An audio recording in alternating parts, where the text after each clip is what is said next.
Siouxsie Sue and Steve Severin had started the band because they were trying to get beyond the music of the past, not do it like it had always been done. Their influence on modern music cannot be overstated. Today, we're going to talk about the Siouxsie and the Banshees song Hong Kong Garden, how this early post-punk song catapulted the band to the top of the charts, and how they influenced countless artists that came thereafter.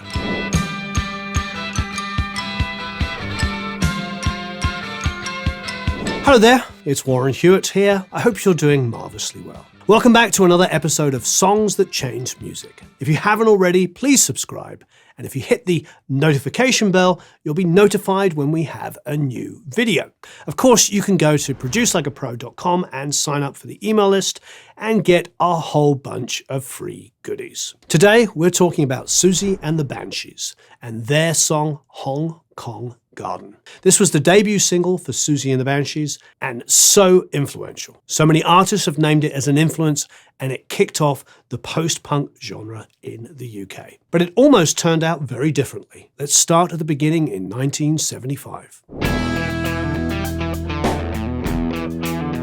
Susan Janet Ballion, aka Siouxsie Sue, and Steve Severin met at a Roxy Music concert in 1975 and quickly became friends. By this time, glam rock had faded and there wasn't a whole lot of music that they felt represented them.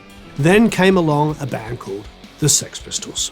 Siouxsie and Severin started following the band, seeing them live and getting inspired by their attitude. In 1976, the Sex Pistols manager Malcolm McLaren was organising the 100 Club Punk Festival, and Siouxsie and Severin learned that a band was pulling out with just 2 days before. Siouxsie suggested that they play in their place, even though they weren't actually a band and didn't even have a name. So Siouxsie and Severin performed a 20-minute improvised set at the festival on September the 20th, 1976, with temporary members Marco Perrone, who went on to be in Adam and the Ants, and future Sex Pistols band member Sid Vicious. Though this iteration of the band split up after this performance, the band was asked to play again, adding drummer Kenny Morris and guitarist John McKay to the lineup. They continued playing live shows, building up a name for themselves, and made their television debut on Tony Wilson's show, So It Goes. Siouxsie and the Banshees were rising in popularity, but couldn't find a record label that would sign them and agree to the artistic control that they wanted. Shortly after performing on their first John Peel session for BBC Radio, they garnered the attention of Polydor Records, who signed them, agreeing to let the band have complete creative control. It's a very good thing they did, because otherwise Hong Kong Garden would not have been the massively influential song it turned out to be. The title Hong Kong Garden is in fact the name of a Chinese restaurant in Chislehurst. Siouxsie would frequent the restaurant, upset by racist skinheads who would terrorize the Chinese workers there. So she started work on a song that would, as Siouxsie put it, say, "Leave them alone, you know." It was kind of a tribute. So Siouxsie paired up her lyrics with the guitar riff from guitarist John McKay. The riff began as a song called People Phobia, which he had recorded a version of, complete with overdubbed guitars and vocals. McKay said, "I played it to the band on the tour bus when we were supporting the Heartbreakers in 1977. Then I presented the song at rehearsals, ready to have lyrics and other instruments added." So here it is in 1978, Hong Kong Garden, coolest guitar riff, an incredible front person, Siouxsie Sue, breaking down so many barriers and just announcing post-punk to the world. So Siouxsie and the Banshees had the lyrics, the music, and the attitude, and they were ready to record their first single. Polydor Records booked Olympic Studios in London in July 1978 to record the song. They brought in American producer Bruce Albertine to work with them, who was much more into soul music, and they were using the same studio that Eric Clapton was recording in, just during his downtime.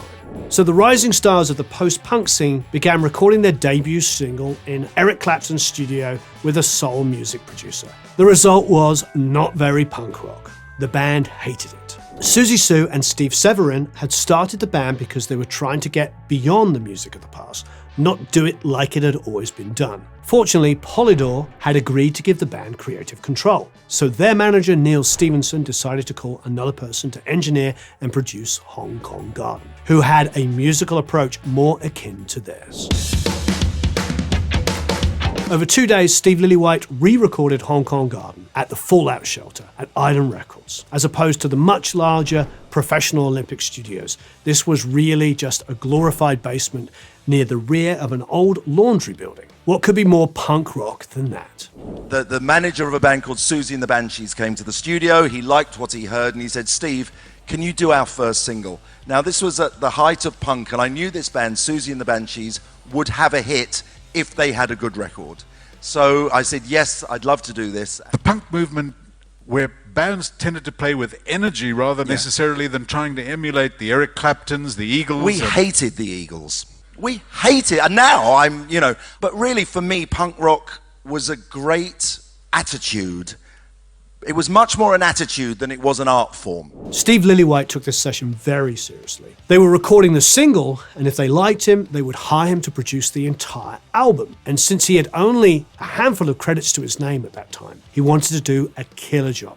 Lillywhite himself was impressed with Siouxsie and the Banshees, saying there were other bands around who were more interested in getting loaded and having a party, whereas with Siouxsie and the Banshees, it was all about the art. The most unusual thing Steve Lillywhite did during the recording of this song was to do with the drums. Rather than record all of the drums at the same time, he instructed Kenny Morris to play just the bass drum and the snare.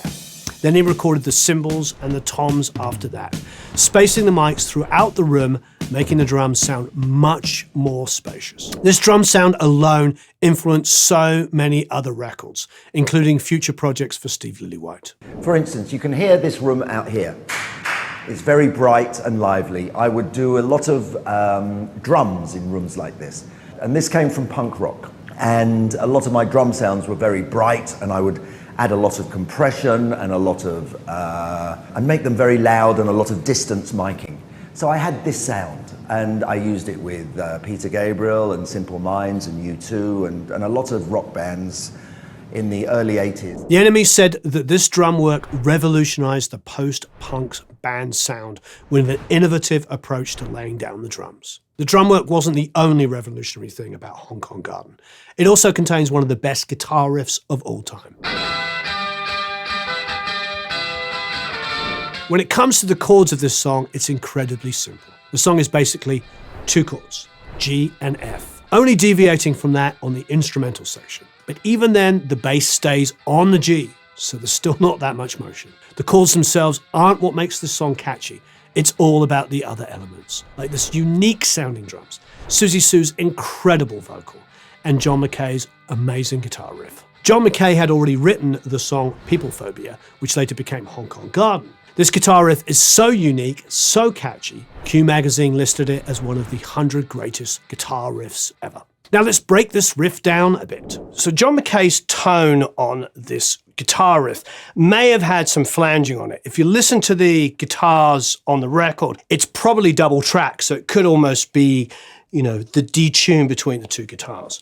He's very well known for using an MXR flanger. So we've got a flanger back on here set with the depth set very low to try and get the sound from one guitar. He also used a Hagstrom semi-hollow guitar and a Les Paul. So we've got a kind of a compromise. We've got a Gibson Les Paul here. The riff, the opening riff, is just fantastic. And it actually is a lot harder to play than you would imagine because he's barring on both of the riffs. So he bars on the G, the B, and the E string here on the octave.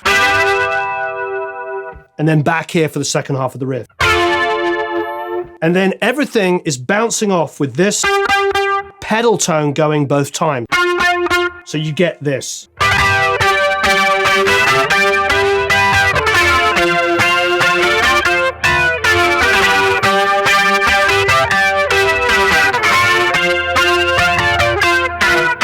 Not as easy to play as you would think because the bar is going on the whole time and he's bouncing off like this and keeping it down, so you have this drone note going the whole time.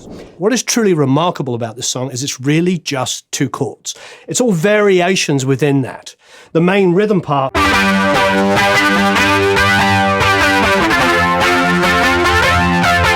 is basically those two chords, and then the very end it does a just adding to the excitement. He also adds a finger down here to just really mess up the chord by putting the 7 and the sus4. I doubt very much whether he was thinking about it in an intellectual term. I'm sure it was just all about the energy, the sort of punk ethic.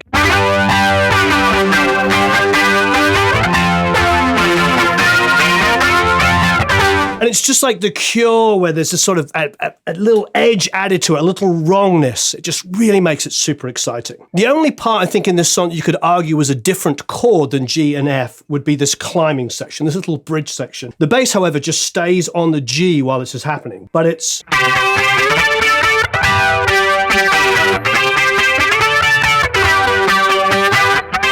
And that is just played over that G note. So this song is just a masterpiece in energy and variation throughout the whole song, but it's really just two chords except for that moment. Absolutely incredible. With Steve Lillywhite, this incredible guitar riff was in good hands. As John McKay said, he was lively, standing to work the controls instead of lounging in the producer's chair, and able to transfer the fire in our performances onto tape. Siouxsie and the Banshees' debut single, Hong Kong Garden, was released on August the 18th, 1978. And as a result, music would never be the same. This was no exaggeration. The song peaked at number 7 on the UK singles charts, which was unheard of for a post-punk song at the time. The single handedly catapulted Siouxsie and the Banshees into the spotlight, launching a 2 decades-long run for the band. The Independent has said that the song was arguably the most important of the early post-punk hits, and lists it as one of the top 10 best new wave singles of 1978. The Times wrote that the Banshees stand proudly as one of the most audacious and uncompromising musical adventurers of the post-punk era. Siouxsie and the Banshees have been influential not only on post-punk and new wave, but also synth-pop, gothic rock, alternative rock, shoegaze, and trip-hop. In no particular order, here is an incomplete list of the artists who have claimed Siouxsie and the Banshees as an influence. Joy Division, The Cure, The Smiths, Depeche Mode, PJ Harvey, Radiohead, LCD Sound System, My Bloody Valentine, 30 Seconds to Mars, Billy Corgan of the Smashing Pumpkins, and U2. Tom York said that seeing Siouxsie on stage in concert in 1985 is what inspired him to become a performer. Dave Navarro has said that he always says Jane's Addiction with the masculine Siouxsie and the Banshees. All of that to say that influence on modern music cannot be overstated. It's not just Siouxsie and the Banshees that went on to influence music. Hong Kong Garden changed Steve Lillywhite's life. I did the single, did their first album, which was very successful, and I was off. You know, I had a hit, and I went, oh my God, I don't have to flip burgers. I can make records for a living. With Hong Kong Garden, Steve Lillywhite was suddenly very in demand and would go on to work with artists like the Talking Heads, the Rolling Stones, U2, Peter Gabriel, Morrissey, Crowded House, The Killers, Dave Matthews, Fish, just to name a few. In 2012, Queen Elizabeth made Lillywhite a Commander of the Order of the British Empire for his contributions to music. With Hong Kong Garden, Siouxsie and the Banshees have influenced several decades worth of artists, and Steve Lillywhite went on to directly shape the sound of those artists with his production. So thanks ever so much for watching. I hope you enjoyed the latest video in the series.